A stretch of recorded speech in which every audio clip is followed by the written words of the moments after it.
Brzezinski was the strategist for Jimmy Carter and convinced Jimmy Carter to say, look, the Russians are dominating Afghanistan with a civilian, secular government. Let's create a new organization. Let's create Al-Qaeda.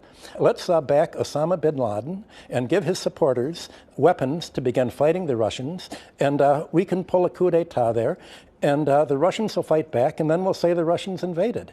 And it worked. Saudi Arabia made a deal with America that they would push the Wahhabi extremists, the Al-Qaeda, the most right-wing wing of the Islamic parties, and it worked. Essentially, Al-Qaeda is a contract army for the United States. Well, the same thing was happening in Russia. What Brzezinski wrote was that America's faced with a possibility of not being able to rule the world unilaterally.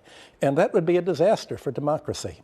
That we can't let any country's economic ability to be self-sufficient means potential military power. And in order to prevent any country from threatening America militarily, you have to prevent it from developing economically.